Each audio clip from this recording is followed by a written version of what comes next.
红烧肉，闻闻面在里面。啊，是的，真的。可能什么凤梨四季春，这些东西呢，你再怎么喜欢，它都不会进到你心里。都比较偏了，看一下车子来收。今天店就一份虾卷吧，就炸虾卷50块那个。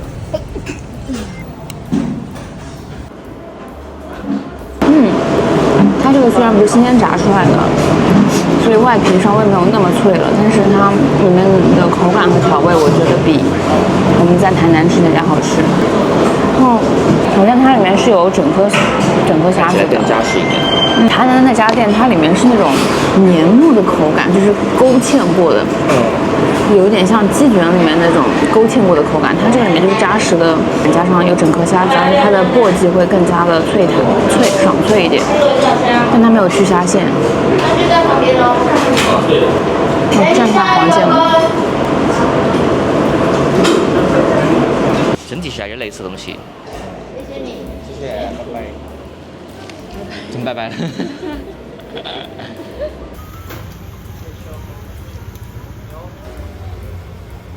这个无糖吗？不是啊，这冬瓜茶本身也是甜的，有这个糖味对不对？它就是拿个冬瓜，然后一直熬成糖砖。仔细品的话，有一点，但是没有上次那家好喝。我真的很喜欢。感觉好像没有上次我点的那家冬瓜茶的那个香气足。上次那个冬瓜茶，我真的觉得那个类似于像米香一样的，就是冬瓜茶本身的那个味道，还有蔗糖的那个味道，非常突出。可口可乐这个好像还好。吗？没有。来一打。对啊，下面是菜脯，它的肉是那种3层。谢谢。哇，他们家麻油看上去汤底颜色好重，然后他们家的这个肉丁比较像是就是3层肉，然后切条的。我先喝下汤。好，太大了吧？可以。好烫。但它麻油味不会，麻油味虽然重，但是它的麻油感像什么？像我们以前吃那种水蒸蛋，蛋羹上面会淋点麻油和酱油。那是相当重了。对，但是它又因为它这个汤头不咸，所以就给你一种很清淡的感觉，你懂我意思吗？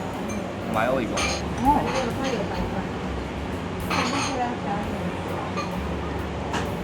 还不到牛肉。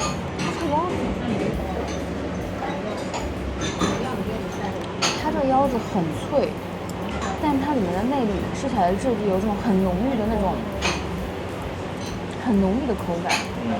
就是它的汁水不像我们蔓面盐吃的那个是那种水灵灵的，里面是嫩的感觉，它这个是浓郁且嫩的感觉，就很深的一个印度，从外到内。对它那个就像是一个有稠度的一个汁水的感觉，而不是一个普通的那种汤汁。然后它的腰子味不太重，我觉得没什么腰子味。没什么腰子味，就咬到最后才有一点点。营养。那它这个真的是感觉是比较没有腰子味的这个腰。蘸一下这个。是酱油膏吗？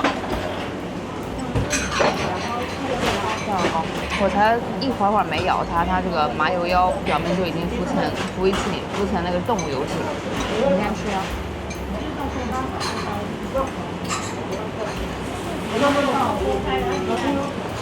冰淇淋卤肉。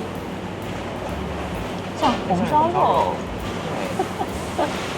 闻味道像红烧肉。红烧肉。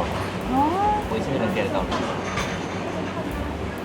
它的这个肥肉相比较以前吃的那种比较有胶质感的肥肉，它是那种我吃的那条就是，这还是有些是比较糯比较黏，有些是比较稀的那种质地。但是它怎么说呢？就是卤肉本身是比较重咸一点的红烧肉的那种感觉，是吗？这个很咸。对，它好像蛮偏咸，那咸掉了。上面的菜会很香，确实很像红烧肉。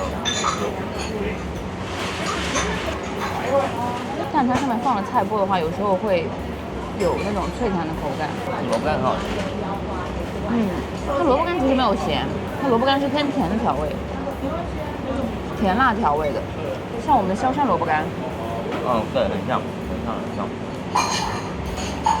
建议喜欢吃世家麻油腰花卤肉饭的来上海吃的红烧肉。然后比较偏向于杭帮菜的红烧肉，咸鲜口比较重，不是那种浓油赤酱偏甜口的红烧肉。再让我吃下腰花，哇，他们家腰花真的蛮好吃的。蛮有记忆点的。我真的觉得，就台湾人处理这个内脏真的很有一套。每家店，就算每家店的可能技法和火候不太一样，但是每家店都有每家店的特色，而且都是恰当的火候，但他们都在同样恰当火候的情况下，做到了不一样的口感，厉害！就是它吃完之后，舌头上会停留一层浅薄的一层。就是刚刚那个像是猪腰里面出来的那个汁水的那个依附在舌苔上的那种感觉，你爱吃吗？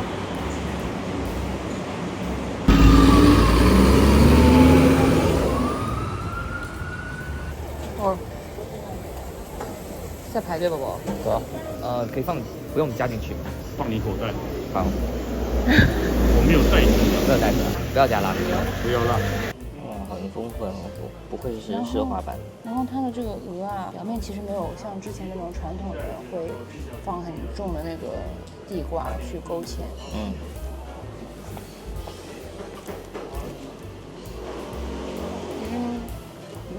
有点沙子，有点沙。但它鹅啊是那种比较有海味的鹅啊。它的口感很好。哎，我觉得大肠面线里面放罗勒很好吃。是吗？我没吃到罗勒味道。就是你闻嘛，你闻。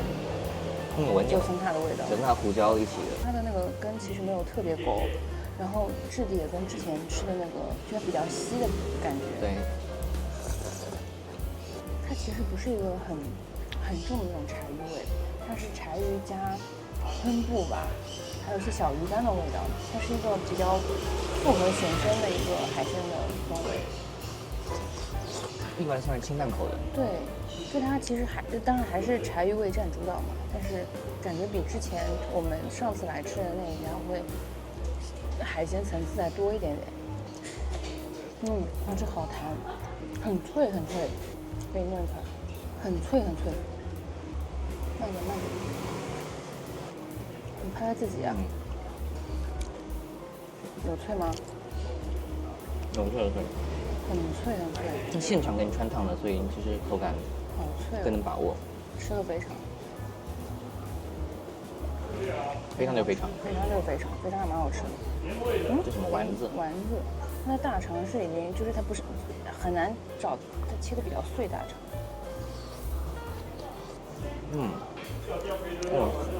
这大肠是比较大肠味的，就可能说这几天吃到比较大肠味的大肠。你那块吗？我那块还好，就跟我们在那个嘉义吃那家蛮像的。但我喜欢这个味道。我不讨厌啊，它的鹅还是比较鹅味的。贡丸是吗？很难说是什么丸，它不太是丸，但是它不太甜。我感觉这边很多那个鱼丸都很喜欢加比较重的调味，就是偏甜的那种感觉。它这个还蛮原味的感觉。我觉得不是。又不是花枝丸，感觉不是。我觉得不是花枝丸。对。张起嘴杀手。你直接咬到眼睛。真的，它眼睛还在里面。吃掉呀，吞掉。你来吃它的饺饺，它没帮我们加蒜吗？加了，加在里面了。九层塔好赞，我觉得九层塔跟这个很搭。不错。我吃下鱼酥。哎，它这个加鱼酥吃起来有点像那个油面筋。有，它泡软的地方很像。但是有鱼的鲜味。它这有点它这个好像感觉只适合泡在汤里，它已经很囊掉了。但是不是那种完全脆的，就有点硬会，如果不泡的话。你觉得这家跟我们上次吃那家比？其实我更想上次那家。我觉得这家更传统一点是吧？这家感觉是有点，但你不能否认他们家画质品质还不错。是的。这鱼酥蛋吃到后面回味是甜味的。我其实更喜欢这个汤头。是哦。感觉比较不裹，比较符合我的口味。OK。好，就这样吧。完了，我这镜头。一个很完整的饮料，就完整而不是东西都分开来的那种感觉。你就觉得说好像天生就有这个饮料活在这个世上。吃的东西也是这样的。是，以前台湾是很少雪莉酒，T.O.P.P. 是很早进来台湾的一个。就是那个西班牙酒，对不对？西班牙酒那个。对，很多人用这个用习惯了。那但是我们前阵子呢，用蛮多的雪莉酒来拼凑看看，有没有不同的可能？就后来拼凑完以后发现，还是这样子喝起来最喜欢，最像它原本的那种北部的感觉。应该是说，原本一个东西做好它会流传，也是因为它当初那个样子是受到大家喜爱的，所以开始流传。对啊，可能还是有点甜。甜，就是可能那个酸味和那个草药感叠在一起，让我觉得一瞬间让我以为在吃有一点点酸酸的青苹果。因为它的味道其实跟青苹果有点像。是这样的吗？我个人你再喝点，都是我在喝。你的评价呢？你的评价是一个哇，然后就没有了。是吗？我觉得它的融合度是完美的，尤其是这种1比1的，其实很难做。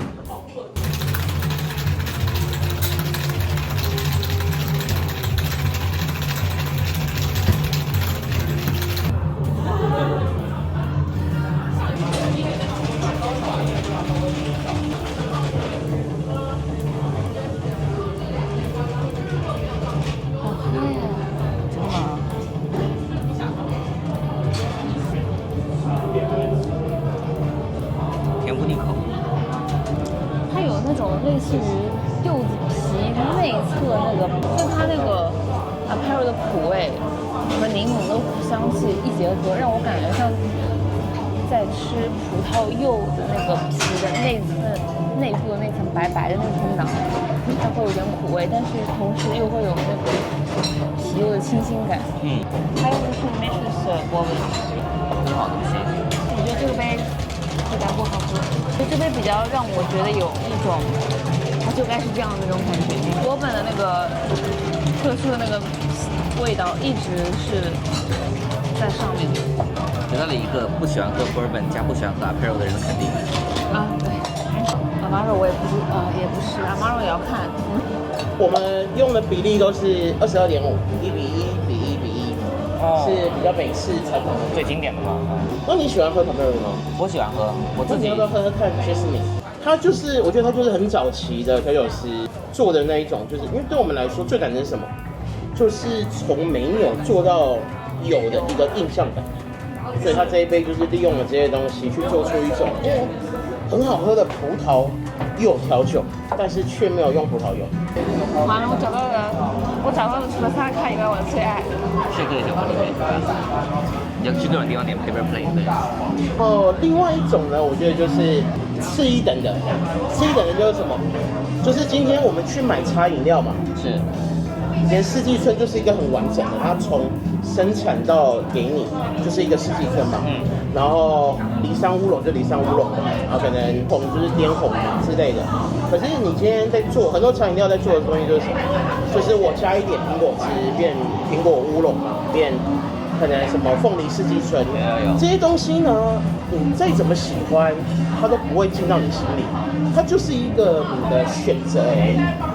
那如果说今天 Jasmine 做出来只是一个有 Campari 风味的 White Lady，它就不会成为不了经典，有成这样子，对，有道理。它就是 Jasmine 就是 Jasmine，White Lady 就是 White Lady。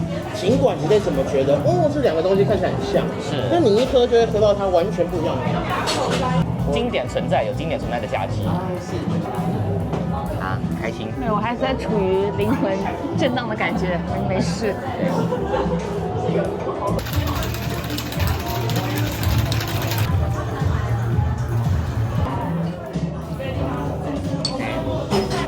Campari 的苦味停留在舌苔上的时候，跟它甜味素合在一起的时候，确实很像葡萄柚口味，但是还是会停在舌苔上。因为觉得这个 plain 味道丰富一点。难说，就我还是不喜欢那个苦停留在舌苔上的感觉，但是没有像喝 Negroni 那么强烈。它的这个风味表达更加细腻一点，因为我刚刚那个比较像柠檬柚的葡萄柚的那个皮，这个比较像葡萄柚的果肉不一样。或者里面的那个，就是一粒粒啵的那个，然后你还顺便吃到了那个葡萄柚的那层皮，对，好有意思哦。这杯其实更加清甜一点。是。我觉得plain味道会更也是清爽没错，更立体一点。好好玩哦。没有，喝哪个东西的？没有。缓一点，如果喝得下，试试看。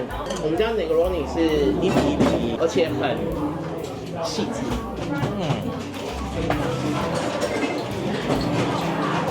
纠结一下。你是看我脸菜是吗？可以。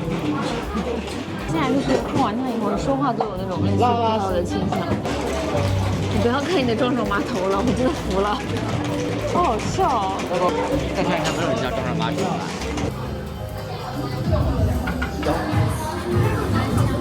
没开麦。我觉得闻一下麦凯伦12年的味道也太重了吧，但是它那个茶香或者12年的那个很奇妙，很奇妙，就是觉得它们是融为一体的，然后回味又是那个乌龙的回甘。你中有我，我中有你的概念。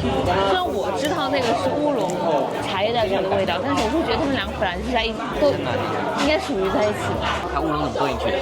南港茶室红乌龙 Highball 这一杯，不管是加的茶水还是 infuse 在冷泡，不冷泡在里面，对不对？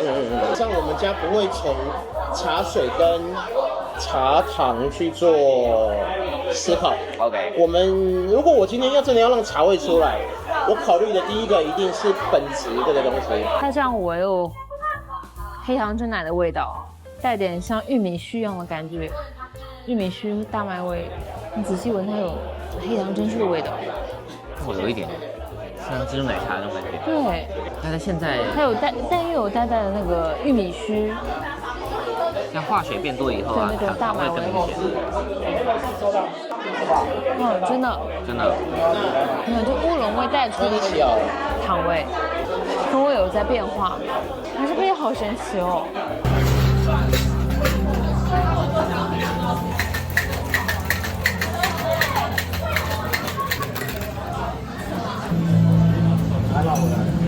它就是一个很经典的 whisky sour 的架构啊。那等一下喝的时候大口喝，好，很清凉，很舒服。谢谢。大口喝。我觉得像在喝一个有泥煤风味的柠檬红茶。哎，你这么说可以。但是泥煤这个只加了一点点在表面。但它泥煤味就很明显啊，就是一直在口腔里面和嗅觉里面占据了很重要的座位。其实我觉得就是把泥煤做进鸡尾酒里的比较好的方式，因为如果你说基酒都是泥煤用的，什么60毫升，真的会太 strong 了。我觉得现在还是蛮明显的，就是你从喝完，那泥煤味道都是贯穿始终的。你现在又不一样了，现在那个姜糖的味道跑出来了。在口腔里回味的时候，慢慢的姜糖味道出来了。我刚才喝那个我还没有感觉，可能跟喝下去的方式有关系。哦，那肯定是的。它就像那种室内香薰一样，有柠檬的香气，柠檬，然后但是又暖暖的。就是我觉得威士忌在这杯的作用是衔接了柠檬皮油的香味和姜糖的辣味。就是因为它的味道太过融合，所以你很难明确的说出它具体是什么样的。我能感召的是它是做了一个衔接的作用。应该跟 whisky 在我的初衷有关吧？以前的威士忌不好喝嘛。啊，知道了。所以它只是一个，并不是占绝对的主角的这种作用。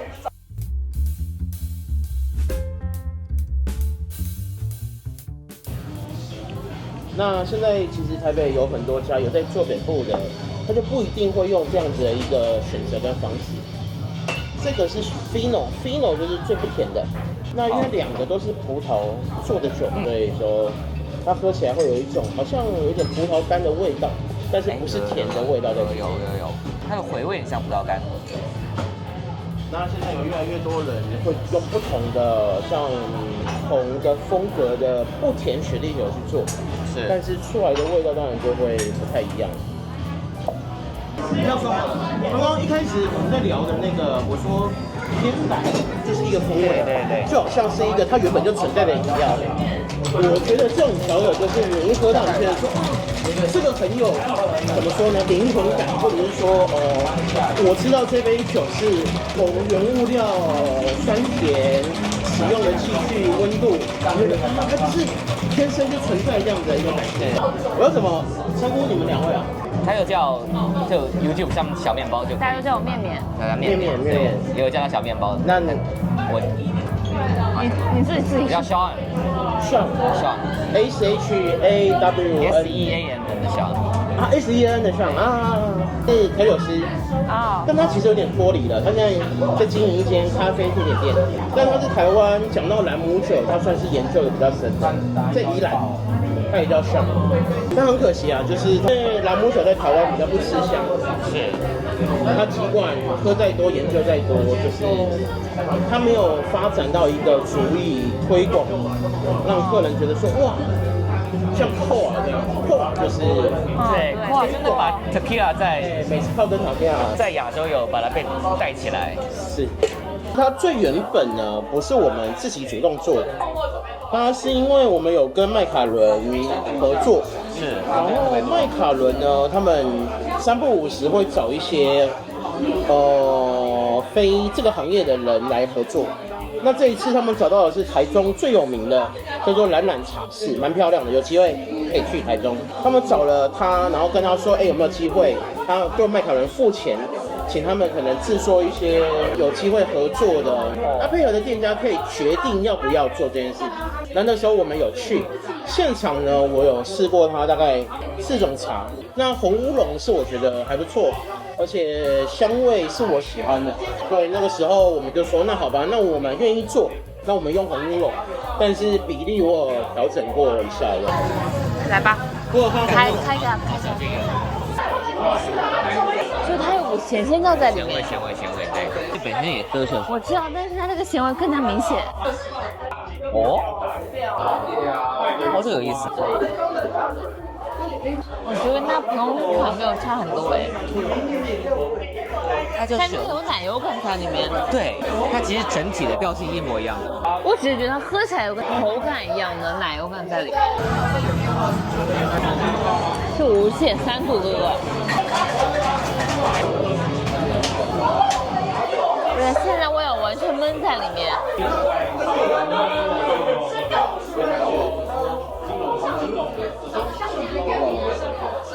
你能想象到的能描述威士忌的各种味道，它都有，喝起来也是。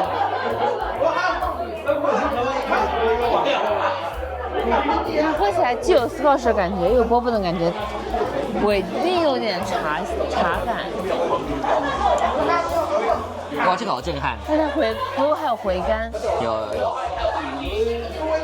这韦德说的，因为太好喝，所以多买了几瓶回来放在酒吧里。还有点咸鲜调，又咸又甜的样子。好厉害！现在加了水，把它的那个气味放大以后，你再喝一口，像坐了一趟云霄飞车一样，上去的感觉，下来的感觉，又上去又下来，转了个大圈。你说了等于什么都没说，跟刚才喝起来完全感觉不一样。是吗？我觉得曲香是一样的，因为它各方面感官都放大了，所以你感觉是不一样的酒。我觉得它最厉害的是它回味，它回味里面那个甘甜味特别明显，是我之前喝其他威士忌没有过的感觉。都有点那种清冽的感觉。对，就是像我刚刚说是像茶味，有一点涩，但是又回甘。